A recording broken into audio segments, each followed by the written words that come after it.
Shalom and welcome to another in our series of podcasts from Temple Beth Am, a dynamic center for conservative Judaism in Los Angeles.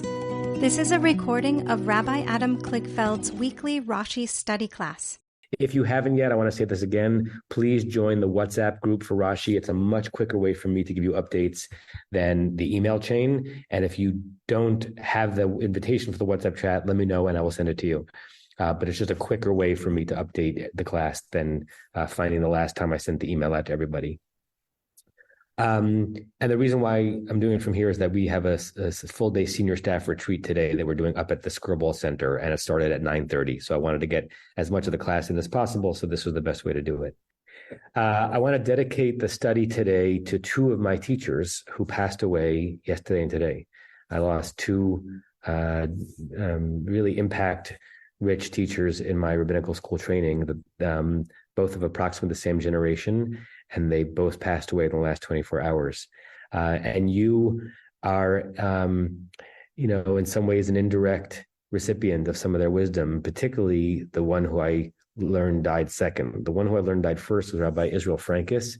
He was my Talmud teacher at JTS. He was Elliot Dorf's Talmud teacher at JTS. That's how long he's been teaching there. But the time I got him, yes, probably already in his mid to late 60s. When Elliot studied with him, he talked about him as an amazing young whippersnapper who had survived the Shoah and had that, Eastern European yeshiva style approach to studying the text, but had found himself at JTS and was just a beloved teacher for many, many years. He had an old-fashioned way of teaching, the type of teaching now that, it probably wouldn't satisfy an end of a semester survey on your teacher's teaching skills. The more he picked on you, the more he loved you, right? The more he loved you, the more he picked on you. So when he picked on you in class in ways that, again, wouldn't look like the right way to do things now, you actually knew that you were a special student to him. I'll tell you one, this wouldn't fly now, but it was such a Rabbi Frankis story. I've told this before, where I was sitting in class with him and he was asking the person next to me, David, to read the piece of text, which is called a sugya. And he had a high Eastern European voice and accent. He goes, David, read the sugya. And David read the sugya. He said, okay, now explain it. He explained it. Rabbi Frankis says, okay, David, read the sugya again. And he read it again. He says, okay, now explain it again. Explain it again. He says, okay, David, read the sugya one more time. He read it. He says, okay, now explain it another time. He did. He says, if you're wondering why I asked you to do that, I wanted to see if someone could say something so stupid 3 times in a row. With the biggest smile and heart, because it was a way of saying, David, you need to be prepared more. And that would never fly in current pedagogy, but we all knew the love with which he was sharing it. And David and he had a very close relationship for many years. That was his style. And I learned a lot about how to be personally engaged with your students from him. And I learned a lot about how to break down the arguments of the Talmud from him. And if many of you know Bill and Rabbi Bill Silliman and Rabbi Gail Leibovitz, they've been friendly with that family for many, many years. And that's who I found out that it was from. So Rabbi Frankis, he's Zichro Baruch. And Dr. Avram Holtz was my teacher for biblical grammar. So in some ways, even more of what you and I do together, and Vav Hayipuchs and Ahoys and Beged Kefetz and long shvaz and short shvaz and long vowels, that came from Dr. Holtz. By the time I had that class, my modern contemporary Hebrew speaking was pretty darn good. And I had an instinctual understanding of how to understand a pasuk from the Torah. I didn't know the nitty gritty, and I loved that class. Many people in rabbinical school hated that class because it was so picayune and so focused on every single dot, and it really spoke to me. And I'll tell you one Avram Holtz story in his memory.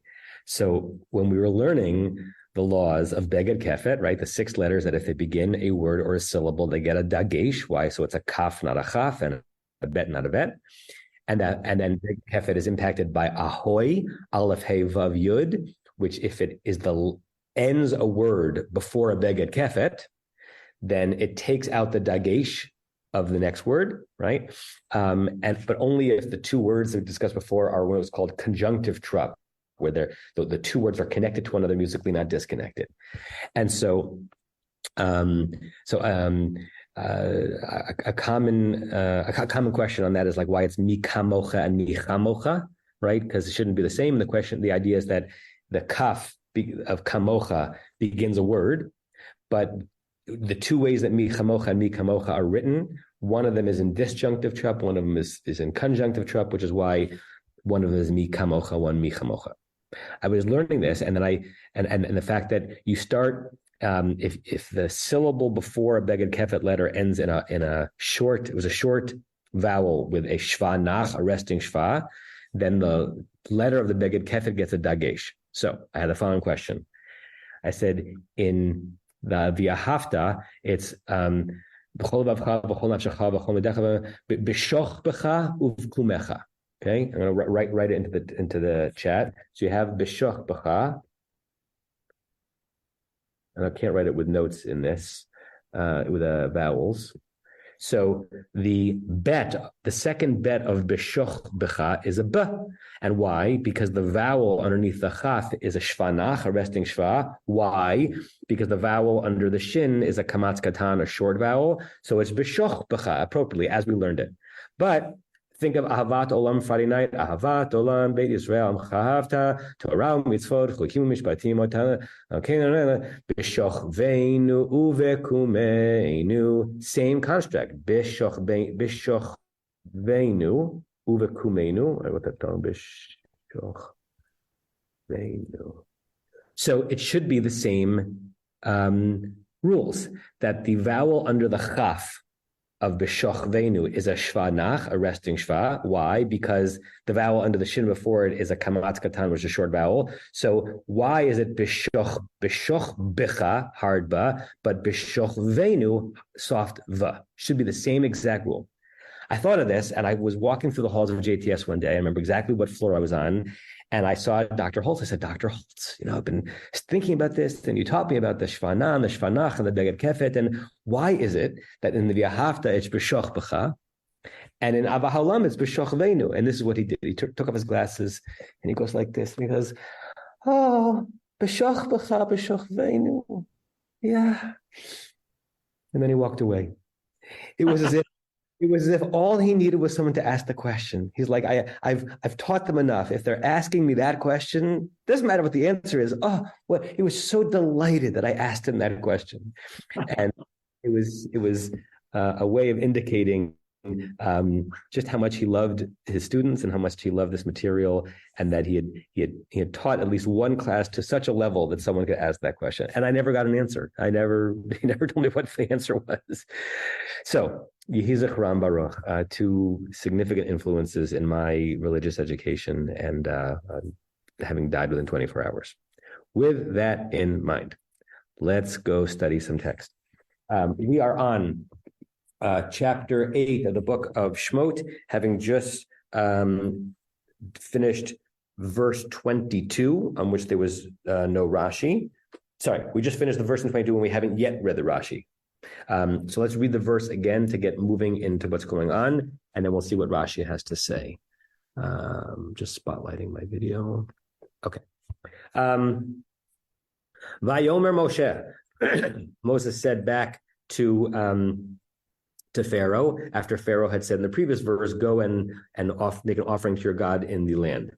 Lo nachon lasot kain, it's not appropriate, it's not okay, or maybe we're not prepared from the word muchan. It's hard to know exactly what the root is to do this. Ki to'avat Mitzrayim nizbach l'Adonai Eloheinu. And the thing that Rashi is going to be dealing with is the very thing that makes this verse hard to translate. So I'll just choose one translation now as we're saying it, and then Rashi is going to tell us the different possibilities. For we would be offering to Adonai, our God, the to'eva, an abominable thing to Egypt.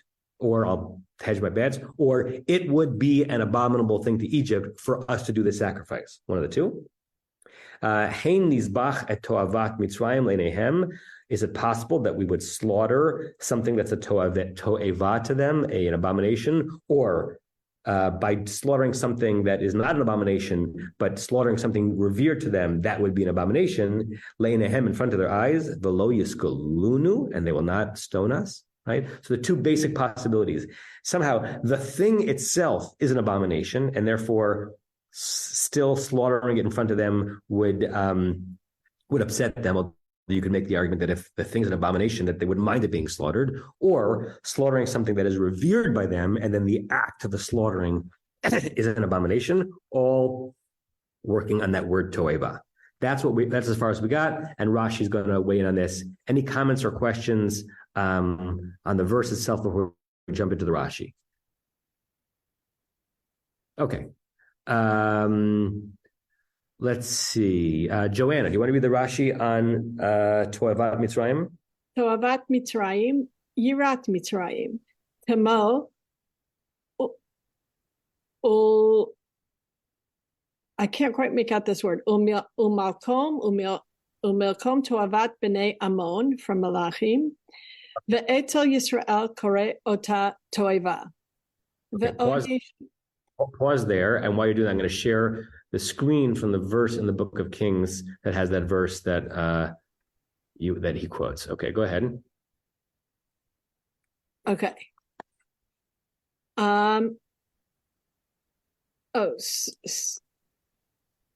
What's the first way Rashi weighs in on how we're supposed to understand to'eva? Yes, 1 second. Okay, so Toavat Mitzrayim has to do with the what the Egyptians have yirah for, what the Egyptians have or reverence for. Good. So what Joanna has pointed out properly is that even in Rashi's attempting to break down what toiva is, he's using a word that means something slightly different than how he's using it. So he's saying toivat Mitzrayim is like the yirah, the reverence of Egypt, but what he means by that is the thing for which the Egyptians have reverence, right? Why he doesn't say it that way, I'm not sure. I think he's trying to say it in a way that kind of that matches the syntax of toivat Mitzrayim. But when he says yirat Mitzrayim, the fear, literally the fear or the awe of Egypt, it does not mean people being afraid of Egypt. It does not mean Egypt's having reverence. It means the thing for which the Egyptians have reverence, their God, as it were. And some of the sub-commentary on Rashi, which you don't have in front of you, says, ha'avodah zarah shalahem, their idolatry, which is being, the Hebrew phrase is their reverence, but the things for which they have reverence, okay? And he gives us a example, like in this verse from Second Book of Kings, chapter 23, verse 13. Okay, so the context for this verse is that King Yoshaya came across a lot of private altars and bamot, and was considered a good king who got rid of a lot of the schmutzy idolatry in the kingdom at the time, and he is destroying lots of the ones that he finds, right? So, and this is a verse in the middle of that story. Ve'et habamot asher al pnei Yushalayim. All of those private altars that were surrounding Jerusalem, Asher mimin lahar hamashit, which is to the it's to the right, but to the right in biblical language sometimes meant south. Tahar hamashit, the mountain of the destroyer. Asher bana Shlomo melech Yisrael, that the King Solomon had built. La'ashtarot, he had built. King Solomon may have built a temple, but he also kind of satisfied some of the contemporaneous urge for idolatry, believe it or not. He had built it for Ashtarot, one of the, that's probably the word from which we get that the name Esther is derived from, Ashtarti, one of the ancient Assyrian fertility gods. Shikut Sidonim, which is an abomination of the Sidonians. Again, in this phrase, Shikut Sidonim, an abomination of them, means the thing that they worship, but to us, we're calling an abomination. Ulchmush, and it's also an abomination for the Kmushites. Shikutz Moab is also an abomination for Moab. Ula Milkom, and to Milkom, and also to Avat B'nei Ammon, the detestable thing of the Ammonites, right? It's almost like a way of saying, I don't even want to refer, how do you refer to their gods, the thing that they think are gods. I don't even want to use the word God to say that, right? And we may have that problem in English, right? Do we use the English word for divinity to refer to a divinity that people are worshiping that we don't think is a divinity? In biblical talk, they use almost the opposite word. They use the detestable thing or the abomination, still to refer to the actual divinity, the thing that is being revered, right? And here, to'eva is being used in that language, in that way. So shikutz, same thing. Rick, your hand is up. Yes, hi. So in that verse there, so sheketz is related to shikutz. I'm guessing, right? And what you were saying about the gods, I've read that like we would take melech and put the vowels of boshet in there, so that's how we got molech or something like that. The shame, or we wouldn't want to call their gods by the real name, but we would change the vowels so it was like an insult. You know, I'm asking. Have you heard of that? I don't know of that. That's fascinating. I never heard of that as a possible etymology of the word molech, but that's possible. It is an interesting question. What contemporaneous words you should use to refer to something that other people believe in and that you think doesn't have any merit whatsoever. It's hard to use. I mean, it's one of the reasons I have no problem writing out God without the O in the middle, because I don't think the English word God itself has any kind of reverence to it. It's just an English word describing a concept. And so I don't mind, talking about, foreign gods. I'm not ascribing to those foreign gods a divinity by attaching the English word God to it. But it may have been that our ancestors were not comfortable that, even though we have Elohim, right? Their Elohim as a reference to the thing that we're not supposed to be following. So it wasn't a consistent thing. Remember, biblical culture and biblical linguistic culture is not a single line of intellectual thought. It's tens of thousands of people over 1,000 years, right? So there was not full consistency in how the language was used. Okay, Joanna, so anything you want to add on that before you keep going? No, I think I'm good to go. Okay, so what does Etzel Yisrael Koreh Ota Toeva mean?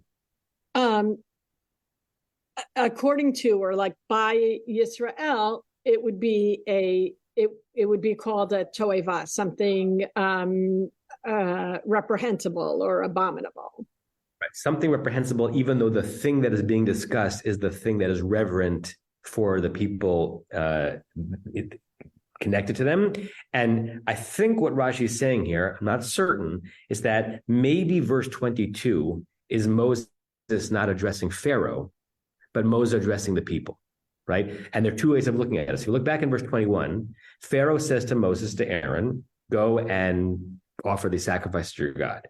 And then Vayomer Moshe, Moses said, we assume that he's speaking to Pharaoh, saying, no, we can't do that. It would be a toeva, it would be a toava to Egypt that we would be sacrificing. Is it possible that we would sacrifice it and not stone us, right? So since the previous verse was Pharaoh speaking to Moses and Aaron, we assume the flow is that Moses is speaking now back to in Pharaoh's presence. I think what Rashi's saying is here, verse 22 is Moses having kind of an internal conversation with his inner court. And he's saying, I don't know if we can do this. He wants us to do this here. Is it possible that we're going to sacrifice that schmutzy, we're gonna make a pretend sacrifice to the thing that they consider to be, or we're gonna sacrifice the thing that they consider to be a godlike animal, and they're not going to stone us?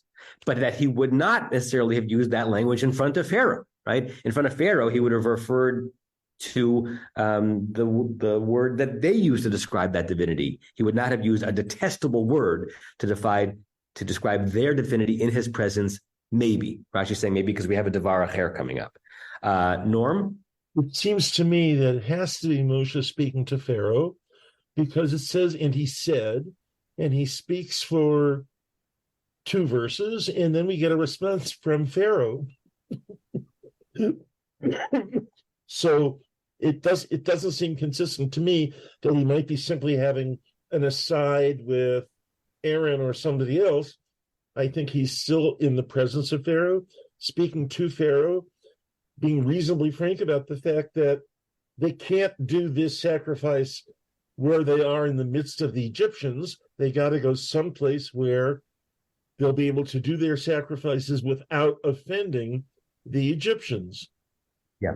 I think that any minority religious group that exists within a dominant religious culture that's different can understand the idea that there are things we just don't do with them, or at least not ordinarily.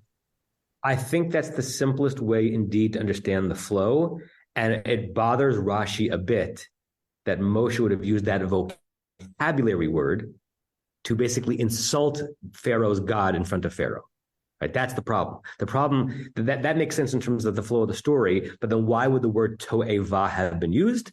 Maybe this was Moshe's internal conversation, because he never would have referred to, "Hey Pharaoh, if we slaughter your abominable thing in front of you, you're not gonna. How would you not stone us?" Right? He would stone him for even saying that. Right? It could turn into a Monty Python Laugh of Brian sketch, like, who said Jehovah? Right? So it could be that, but then Rashi is going to disagree with himself, or at least offer a second opinion, and you'll see how he resolves it there. And it's just a subtle difference, but it's a difference. I see Rick's hand. Yeah, to answer that, it's le'enehem, it's their eyes. So, and Yiskalunu is the third person, so it would make sense that he's talking to the Israelites about the Egyptians third person and not talking to Pharaoh, because then it would be your people, I would suppose, and you're going to stone us. I don't know. Yeah, you could, yes. So that argues slightly in the opposite direction of what Norma's saying. You could even read that one differently. That if you want to insist that he's speaking to Pharaoh, the Nehem is the commoners, right? Those, Pharaoh, you and I understand each other, but how is it possible that we're going to sacrifice this thing in front of them and they're not going to understand the deal we made, and they're just going to come naturally to stone us, right? So you could argue it both ways, even on that language. Diane, Larry? So we're having home internet problems, so we got to be on two different devices. I hope you can hear me on my phone right now. Yeah. I admit that I'm confused, but that's probably because we've missed so many weeks, and also because I'm probably still a little jet lagged from yesterday. Hey, I didn't know. Say again? That ain't no excuse. Maybe you talked about this previously. It just seems to me that God and Moses are so disingenuous here. And I mean, if I were Pharaoh, I'd say, and now you ask me this? Or now you tell me this, and you ask me to go sacrifice. Now you come up with a reason why you can't go sacrifice. That's not my problem. That's your problem. Did you guys discuss this issue sort of about the way in which it's all developed? I think I got most of that, Larry, but I don't know if I got all of it. So say it again. The way I'm seeing what's happening here, the whole conversation, I'm not talking about the Rashi, I'm talking about what's happened, is several times now Moses has gone to Pharaoh, God's told him to go to Pharaoh, asked the people to go sacrifice, and finally Pharaoh is now agreeing. And then after he agrees, Moses says, yeah, but we really can't do it. And here's the reason why we can't do it. And if I'm Pharaoh, I'm getting pretty frustrated. I think that Moses and his God have been very straight with me. If you're Pharaoh, you're frustrated because you, Pharaoh, think that you finally relented, and now they're giving us an excuse for why they can't do what they're asking to do here? Yes, and it's completely out of my power as Pharaoh. Yeah, but okay, why did they ask? It may be that you're having missed a class or two may be impacting here, because in verse 21, Pharaoh relents and says, you can do it, but you've got to do it here. I'm not letting you leave to do it, right? Zivchu l'Elohechem ba'aretz, right? Offer a sacrifice to your God in the land. Ba'aretz does not mean Eretz Yisrael as it would in modern Hebrew parlance. It means here, like exactly where you are. I'm half relenting, or I'm quarter relenting. And Moshe, the whole notion of the rationale for why they're leaving is to offer a sacrifice to God, as we know, is just to get them out, right? It's just a pretense to get them out. And if Pharaoh is basically half relenting, and the thing he's relenting is the sacrifice and not the departure, then that's not going to be anywhere close to good enough. So I can appreciate how you would sympathize with Pharaoh's frustration, but Pharaoh is in Pharaoh 21 in verse 21 is not agreeing to the one thing which is the ikar of what's being requested. Does that make sense? Understood completely. I understood. I should have gone back and caught up. I didn't.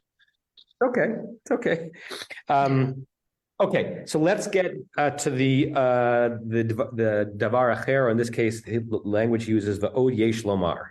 He gives another explanation for this phrase, which is going to push more in the direction of what Norm was saying. Va'od yesh lomar belashon acher toavat mitzrayim davar sinui hu limitzrayim zevicha she'anu zovchim sheharei yiratam anu zovchim.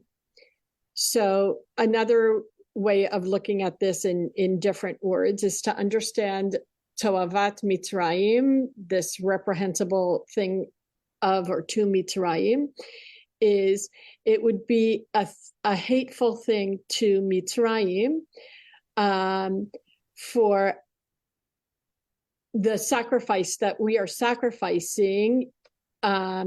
What we are sacrificing is something that is treated with awe by the Mitzrim.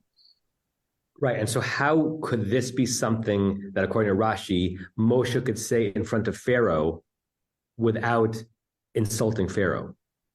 Because I think it's quite the opposite, and a little bit to Larry's point is what Moshe's trying to present to Pharaoh is we're trying to be most respectful of your culture. We don't want to do in front of your people something that, while it's acceptable to us, will be viewed as unacceptable in your own culture and your own religion.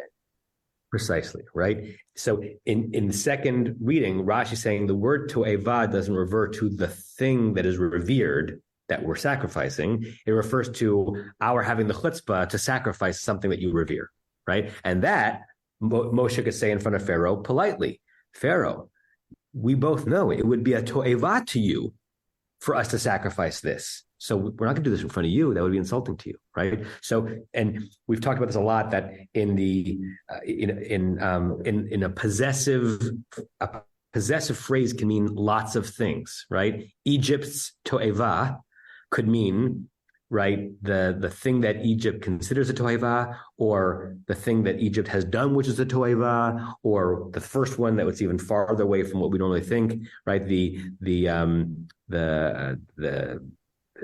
Are referring to the thing that Egypt reveres itself as a to'eva, right? So once you have a 2-word or 3-word possessive phrase, what the of in the possession refers to is a question. And Rashi is saying, if you really wanted to read it, that Moshe is speaking to Pharaoh as Norm was wanting to read it, you can read it this way, right? Pharaoh, there's no way I would even consider deigning to do this because you would agree that it's a to'eva if we were to sacrifice. It's not to'eva to us, but it's a to'eva to you.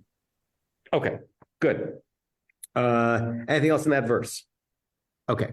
Then Rashi has a 1-word comment on the last phrase, velo yiskulunu, and the reason why he has to make that comment is because there's no punctuation in the Torah. So on the word velo yiskulunu, what does Rashi say?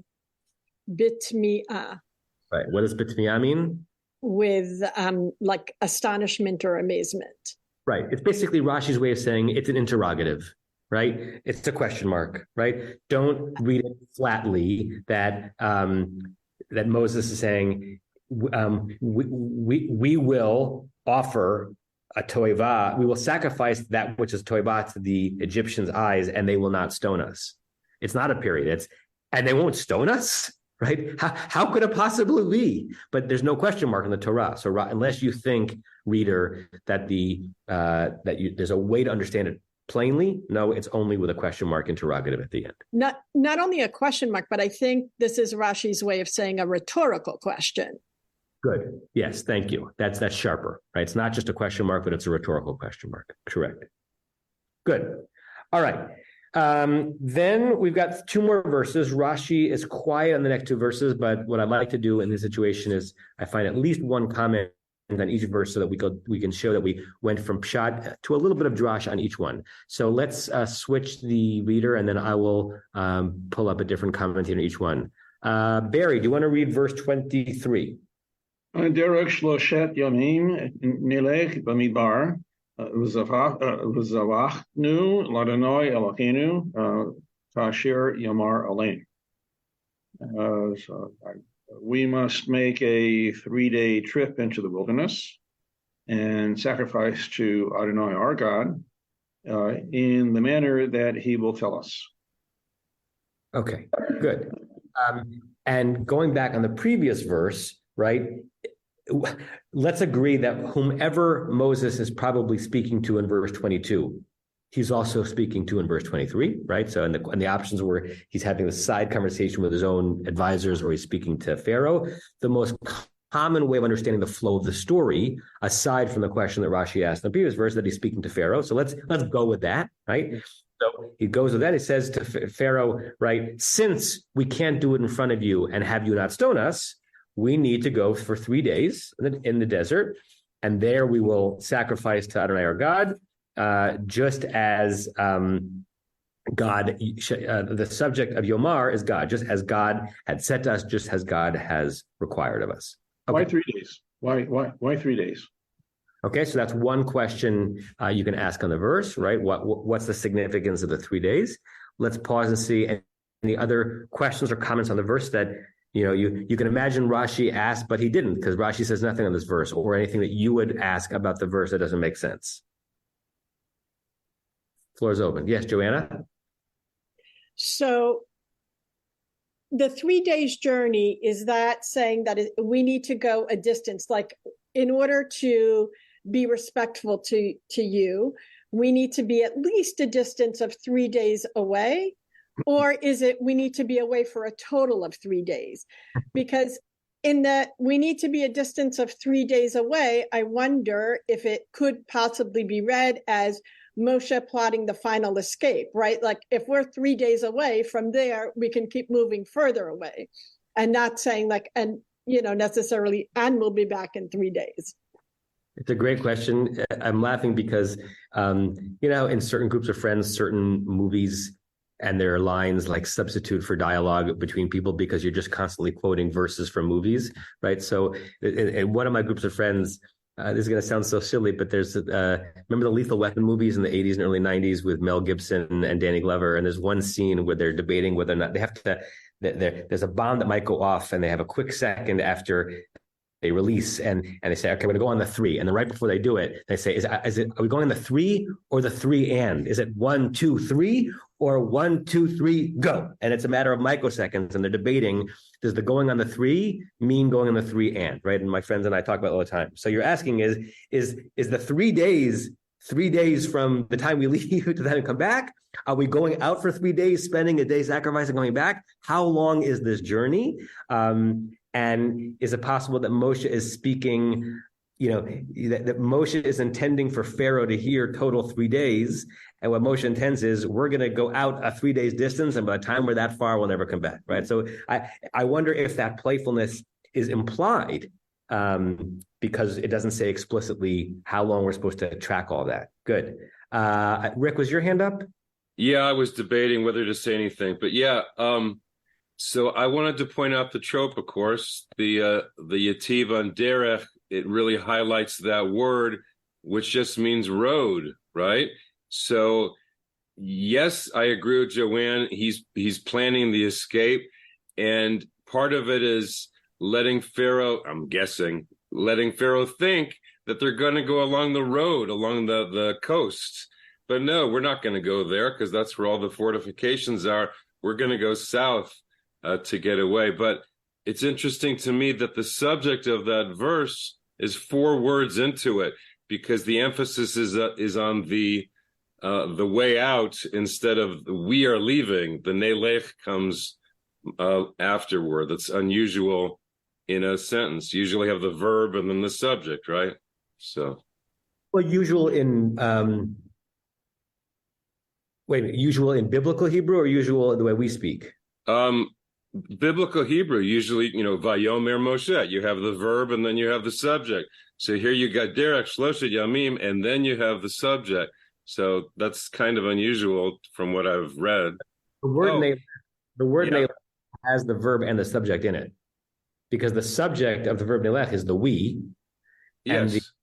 But so the Derech Shloshet Yamim is sort of like an indirect object, or it's a phrase explaining where we're going. But this happens. But the Nelech includes the subject in it. Right. The other thing was only because I volunteered to read Torah on Thanksgiving weekend, I looked at Vayetze, and Lavan and Yaakov, they separate 3 days' journey. So maybe 3 days was just a thing. Hey, you want to separate two peoples? It's 3 days walking. So I just saw that. So that's good. Yashikah. That's it.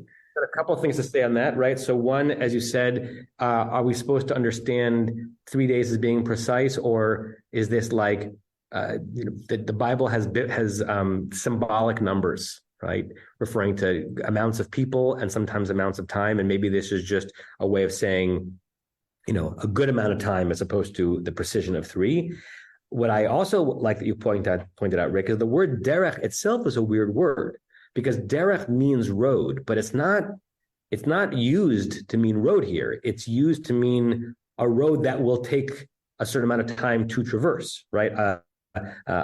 It's almost referring to the journey itself. And if you see Onkelos' translation, he translates derech as mahalach, which is the same thing in Hebrew as it is in Aramaic, right? Holech is to go, mahalach is a journey. It's an extension of geography. So the word derech itself is a little interesting, whether or not you focus on the trup. Barry? Yeah, I'm going to go along with Rick's approach, beginning with derech, and also thank you, Rick, for paralleling this with the other story in derech. This derech, we're just following the Tovah issue. And so the derech of 3 is a separation of their cooties from our cooties. We have to get away. We have to be at enough distance so it's no longer a Tovah. And that's what it starts with derech 3 in the days. That's the core of this here. And I don't think it's to get away, to escape, because they're on foot and they're using chariots. They'd be there in half a day. So I think that it has to do with the separation of the Tovah issue. Yeah. With that in mind, let's look at the commentary of the Chizkuni on this verse. I'll share it with everybody. Again, Rashi is quiet on the verse. So on the phrase, let me just move this. What I want you to think about as you read this is to be a Rashi on Chizkuni. Why is Chizkuni saying this? What is the significance of his comment? Not only what puzzle in the verse has he solved, but what's the impact? What's the sermonic, midrashic, narrative impact on what he's saying? Okay, Derech Shloshet Yamim Nelech B'midbar. That's the Diburei Hamatchil, the opening words, and then he writes, Shekain Bayom Hasheni Chanu B'Tchilat Hamidbar. For after all, on the second day, what? Of Exodus. He doesn't say this explicitly, but he's referring ahead to when they actually got out, which is obviously not after the end of the plague of Arov. What happened? They encamped B'Tchilat Hamidbar, at the beginning of the wilderness, at the edge of the wilderness, the past the greater Mitzrayim and Goshen metropolitan area, but rather than the edge of the wilderness, Kidichtiv, as it says, Vayisu Mesukot Vayachanu Be'etam B'Ktzeh Hamidbar. So he quotes chapter 13, verse 20, which we'll get to, 3 years. Here's the verse in its context. Right, so this is just so you see exactly what came beforehand. They're leaving, right? Chapter 13, they're actually leaving Egypt. The previous verse is Moses taking the bones of Joseph because he had sworn to do that. So they're literally on the way out. This is not the preparation for Exodus, but this is Exodus in real time. Vayisu Misukot, they left this place called Sukkot, which was clearly still within greater metropolitan area. Vayachanu ve'etam, they settled in a place called Etam, B'ktzeh hamidbar. Ktzeh means edge of the wilderness.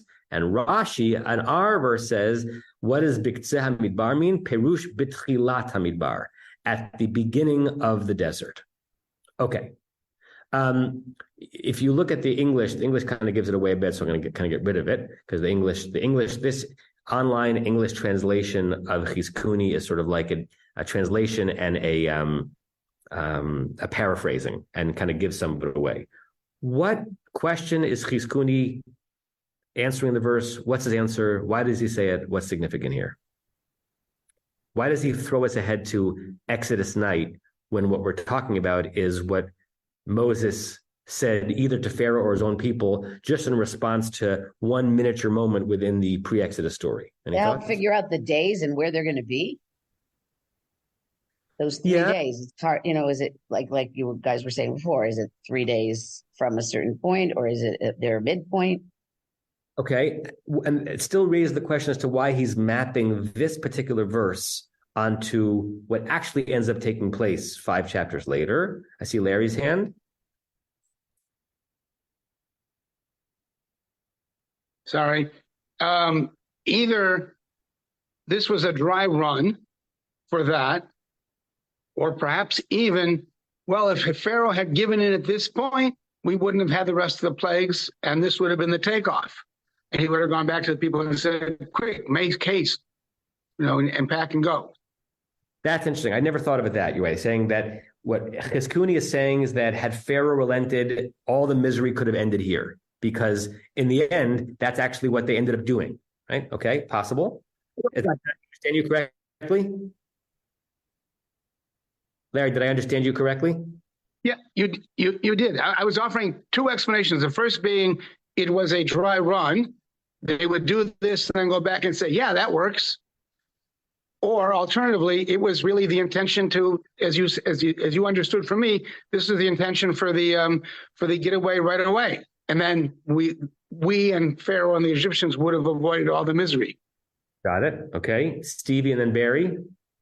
Yeah, in Parshas Maaseh, when it lists all the locations, there is in the first week like a 3 days journey that has the same sort of language, but it comes after a couple of places. So it seems to be a different geography, right? Like a different 3 day chunk of journey that's being described there. So I think it's just trying to resolve this sort of contradiction. Okay, and what does Chizkuni as a medieval parshan gain from that, particularly if you also think of him as a minor sermon giver, not just a resolving a problem in a verse? Can you put it back on the screen? Yeah. And by the way, to that question, I have a thought. I'm not certain, right? I can't interview Chizkuni, but I have a thought. While you're thinking, Barry, was your hand up again or still? Okay, so I'll share my thought. I think Chizkuni does not want Moshe to be presented as a prevaricator. Chizkuni wants it to be that everything Moshe said specifically to Pharaoh, had plausible deniability, or the opposite, had remnants of truth. And even though we know the reason why Moses wants to let Pharaoh get them 3 days out is, going back to what Larry said, is to actually get them out, because once they're out, they'll never come back. He doesn't want to have Moshe say anything in Pharaoh's presence that afterwards could be described as a lie, as a sheker. So what does he do? He says, by the way, reader, it's kind of what happened, right? So they left, and what did they do? A couple of days after leaving, they encamped, and almost like this is a version of Yaakov wearing a kippah. What do you think, they wouldn't have made a sacrifice to their God where they camped? And they didn't just go for days and days and days and days. They went a couple of days journey. That's why Chizkuni says B'ktzeh hamidbar, the edge of the desert, doesn't mean the far edge of the desert. It means Perush betchilat hamidbar, at the beginning of the desert. So what Moshe was saying to Pharaoh here was not the whole truth, but it was the truth. And on Exodus night, they actually did that, right? I'm guessing. I don't know if that's what chiskuni means, but that's what it does for me. It presents Moshe as slightly more truthy than just trying to dupe Pharaoh into letting them go. Larry? Only if you're done with this line of thought. I was done with that line of thought, yeah. I want to go back for 1 second to verse 22. And I'm sorry that Tova's not there, right? Tova's not around? I didn't see Tova today. So I'm going to take the role of Tova, but only because I'm reading Alter. Okay. And Alter thinks that this is historically inaccurate. The business about the Egyptians being shocked at the sacrifice of animals, of livestock. Okay. He says the most likely meaning for the abomination of Egypt we shall sacrifice is that the Hebrews will sacrifice cattle or other beasts considered taboo by the Egyptians and so infuriate them, which we all understood. There is some evidence that Egypt in the late Bronze Age was in fact quite tolerant about different kinds of sacrifice. The Hebrew writer could well be reflecting the awareness of a later age when Egyptian attitudes may have shifted. By the time of Herodotus, the Egyptians had developed a reputation for rigid sacrificial restrictions. So he's claiming that this was a historic anachronism. Yeah, it actually would have been fascinating to hear Tova's explanation of that. So maybe we'll come back to it next week. Barry. Sorry, my internet's been going in and out. The question of the edge of the midbar. Do I recall correctly? Where was Moshe at the burning bush?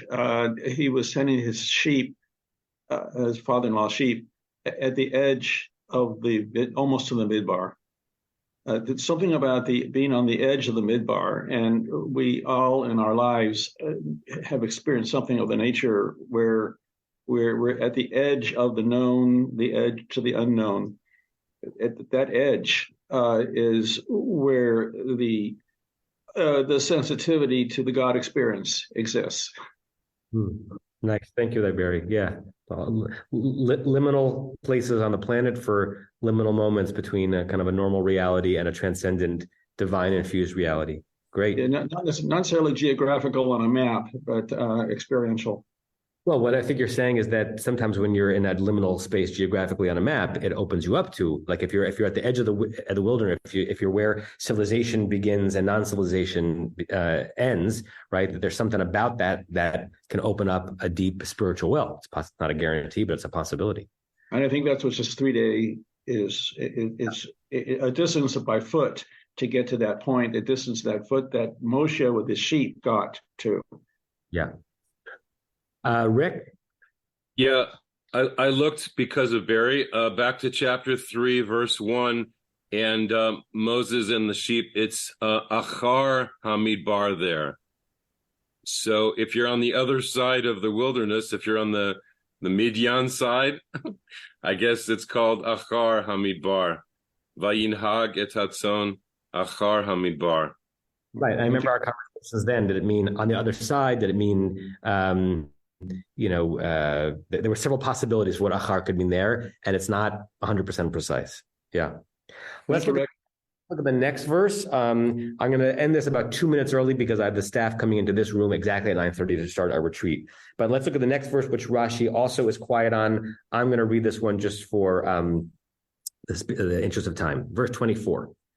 Vayomer Paro. So Pharaoh said, either Pharaoh said back directly to Moshe and Aaron because this whole scene took place in front of them, as Norm was suggesting before, makes the most sense, or the previous two verses were some kind of an interlude and Moshe has conferred with his associates and now he's back in Pharaoh's presence. Pharaoh said, Anochi ashalach etchem.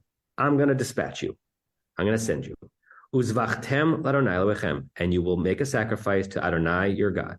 Bamidbar, in the desert, right? Which is different than Ba'aretz. Remember, look at the end of verse 21, where Pharaoh only partially relents and says, yeah, you can offer the sacrifice, but it has to be here. Now it seems that Pharaoh is relenting also geographically. Bamidbar, Rak, Harchek lo tarchiku, but do not verily distance yourself.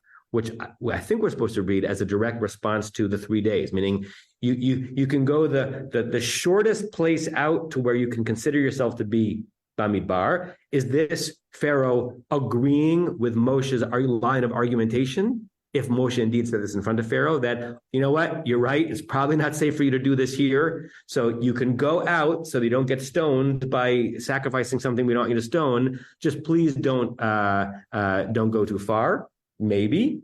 And then a really interesting last two words, ha'atiru ba'adi. Anyone know what the root ayin taf resh means? We had entreat from before, hatiru, didn't we? Yes. Is that the same one? Is to entreat or to pray for. We actually just had it. Is it this week's part? Yeah, we have it in Tar Yitzchak. Right, this week's parsha, Vayitar Yitzchak el Nochach Ishto, that Isaac prayed for Rivka, who was barren, and then Vayater Lo, that God was entreated successfully, right? So basically, what's Pharaoh saying to Moshe and Aaron, or particularly to Moshe in this, as he relents? Not only am I relenting, but please pray for me. There's something, I don't know, sweet, pitiful, tender about this, right? Okay, you've convinced me. Don't make this sacrifice here. Don't go that far, because I'm not just sending you away, because from Pharaoh's perspective, you haven't asked for me to send you away. This is not let my people go completely. All right, go do your sacrifice. And while you're there, please pray for me. It's almost a sympathetic read of a demonic Pharaoh who is doing awful things to the Israelite people, but somehow believes that perhaps the Israelites praying on his behalf could be efficacious for him, right? And if I'm gonna let you go do your sacrifice, put in a good word for me too. Rick, last comment, because the team is arriving at the door, and I want to start our retreat on time. Rick, and then Steve. You have to unmute, Rick. Hi. Also at the Exodus, he says, Uverachtem gamoti. While you're praying, while you're blessing your God, you got to bless my God too. And the Anochi here says I. So it's just an emphasis on, he's trying to emphasize his power. But he says it again in the Exodus. Good. Stevie, your hand was up, but then it's down, so I'm assuming it's down. I'll save it for later. Okay, so next week we'll look at one comment on this verse. I think it's Ibn Ezra that I looked up. So if you want to look at it in advance, you can. And then Rashi will pick up starting to talk in verse 25. Let me put in the chat one more time in case people join the chat late. Please join the WhatsApp group for this class. It is just a much better way for me to update you, particularly last minute, on when a class will be scheduled or rescheduled. Okay, so click on that. I'll give you a few seconds to do it if you haven't done it, so that I can then close the Zoom. And have a good day, everyone, and early Shabbat Shalom, and Shalom al Yisrael. You have been listening to another in our series of podcasts from Temple Beth Am, a dynamic center for conservative Judaism in Los Angeles. If you enjoy these podcasts, we invite you to write a review on the Apple Podcast site or wherever you get your podcasts. For more information about Temple Beth Am Los Angeles, go to tbala.org.